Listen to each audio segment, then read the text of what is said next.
Yellow Lockers, welcome back to another video with me, Larissa.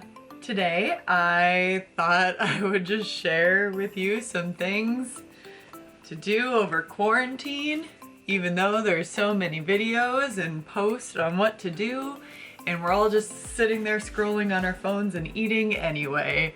Let's get into it.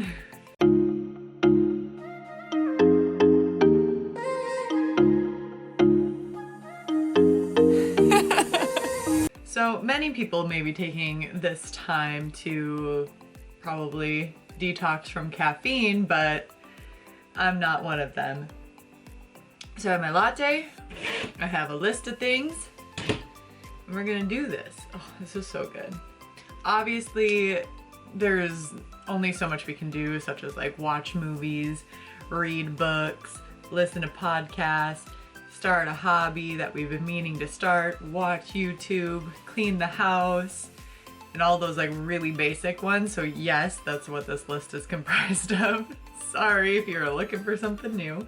However, I thought I would suggest options under those categories because most people are like, read a book. Well, like what books do you recommend? So let's start off with reading because why not? And I know a lot of people are going to be or already struggling financially because of this. And obviously I don't want to give suggestions of a lot of books that cost a lot of money, but I will say there is a really, really great resource available. It's called Libby. It's an app, L-I-B-B-Y. It looks, so this is a Libby. So what Libby is, it's an app that connects to participating local libraries, such as the county library where I'm located. And you would need a library card, which most you can apply for online and they'll mail it to you. So I suggest doing that right now. You can go in and get one if you don't have one. But you connect to that and you pretty much just rent a book in digital format, which is awesome.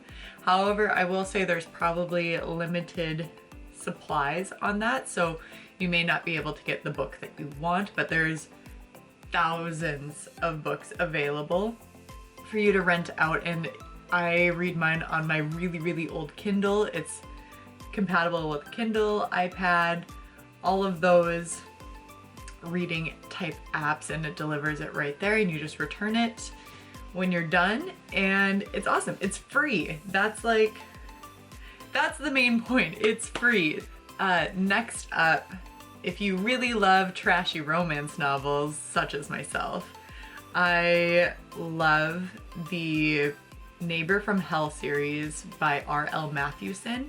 She is a self-published author and she publishes her books on Amazon for like ranging, I think, between $2 to $4 a book. They're not short reads, but they're not novel-esque Harry Potter thickness. And I really like that series. I've read, I think, 2 of her other series, which I thoroughly enjoy as well. She has tons of books. I really enjoy her. She's funny.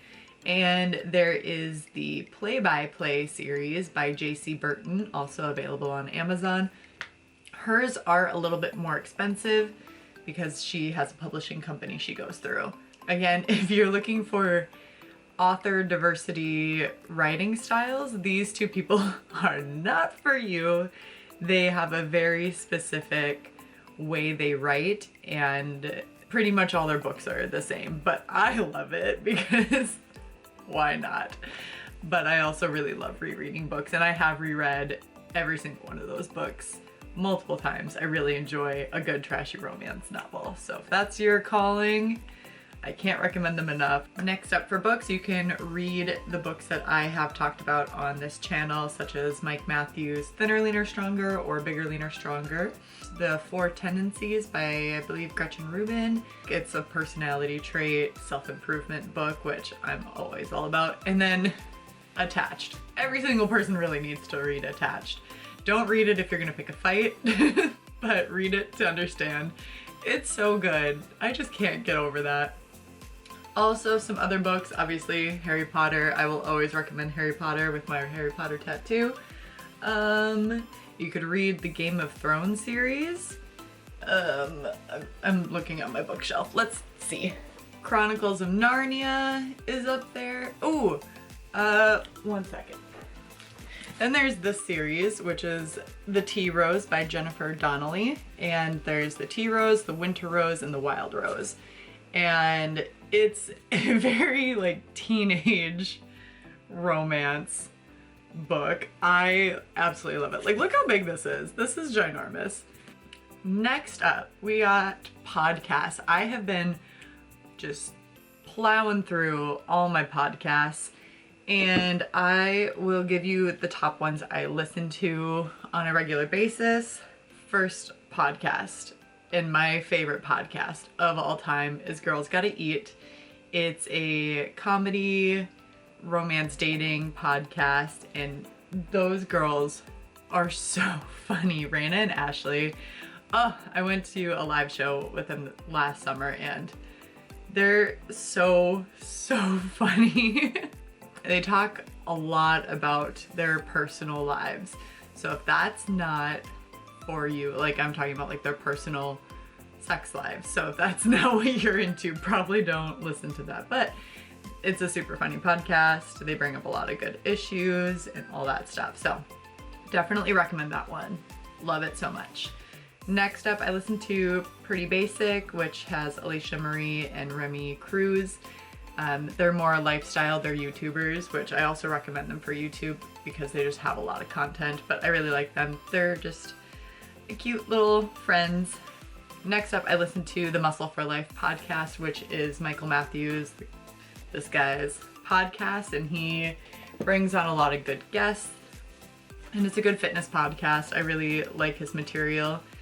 Then I've been listening to a lot of Revive Stronger, which is another fitness podcast, and it's hosted by their bodybuilders and they compete and stuff, and I just really like that. Next up, financial podcasts is also another thing I listen to a lot, and I listen to the Financial Confessions, and they also have a YouTube video podcast. Like, it's the same thing except for video format if you prefer watching video. So Money with Farnoosh Torabi. Love her. She's so smart. She has a lot of the past like 3 episodes she's done on her channel or her podcast series have been about finance during this COVID-19 virus pandemic business, and like how just financial everything on that. And Financial Confessions, they just did an interview with her discussing this as well. So she has some really great advice. Another financial podcast I listen to is This Is Uncomfortable. Oh, another fitness podcast I listen to is How to Become a Personal Trainer with Mike Bacanti and Jordan Syatt. I just really love those guys. Productivity ones I listen to is Productivity Paradox. I don't know. I do listen to a lot of podcasts, but those are the main ones I listen to, I would say. Next up, Netflix. I don't really watch a lot of Netflix, but when I do, I like watch one series at a time kind of thing. So I just finished the latest season of Supergirl. There's 3 seasons of Big Mouth, which is funny. Outlander, I absolutely love. I ended up getting a subscription to Starz because they were running a deal and they had the latest season of Outlander on there. YouTube content, you can watch all my episodes, which would be fantastic. I would love that very much. While my camera overheated, I compiled a list of my favorite YouTube channels, and there are a lot of them, which everything that I talk about will be listed down below, so don't worry, you don't have to remember everything, but you should. Just kidding. Okay, so first off, starting off, fitness and lifestyle vlogs, so fitness lifestyle. My 3 favorite people are Nikki Blackketter, Whitney Simmons, and Grace Beverly. Lifestyle vlog style, which is Remy Cruz, Alicia Marie, and Kaylin Nicholson. Productivity channels would be Rachel Lee, Michelle B, Matt Diavella, and Thomas Frank. And lastly, finance, which is One Big Happy Life and The Financial Diet.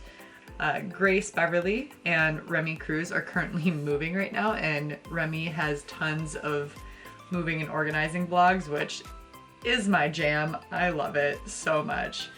I love that HGTV style of like organization and moving. I hate moving, but I love seeing the organization aspects of it. So, okay, lastly, some hobbies you can take up or learn, or all the ones that you've wanted to, such as playing an instrument, yada yada yada. Crafting, like finally doing scrapbooking, which I have put off. I don't know where any of my stuff is. It's probably at my parents' house. I've been doing a lot of knitting, which has been great because I haven't been doing that in the past few months, which my anxiety has increased, and I think that's why. It's a very calming thing to do while you're watching Netflix or listening to a podcast. Also, there is an online platform called Skillshare. Sorry, I just want to be tucked up. Skillshare is a online learning platform community.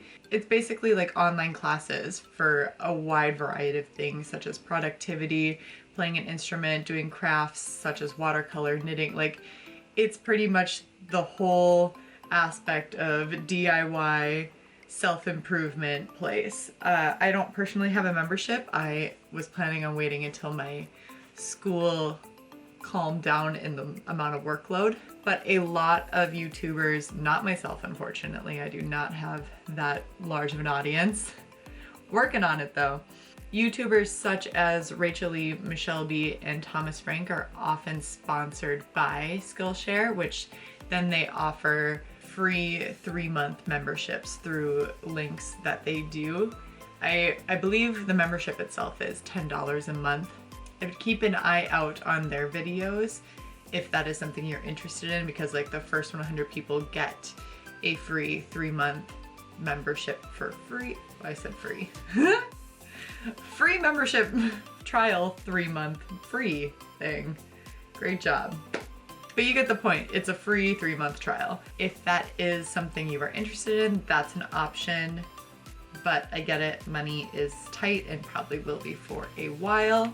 That's really all I have for the list of things to do. So like I said in my last week's video regarding my start for summer shreddy, I started that at the beginning of March, and this month has just kind of, even at the beginning, was not going well for cutting phase wise, and then this happened of self-isolation and quarantine happened, and I'm just going to try to eat moderately, which I did not do last week, and that's okay. I was very stressed and a lot of stuff was happening with school and everything, and just a lot of uncertainty. So I'm a stress eater and a bored eater, and I just really like food. My cut is kind of on hold, kind of not. I'm just gonna work out from home, which I have been posting workouts, at home workouts on my fitness channel if you want to check those out if that's something you're interested in.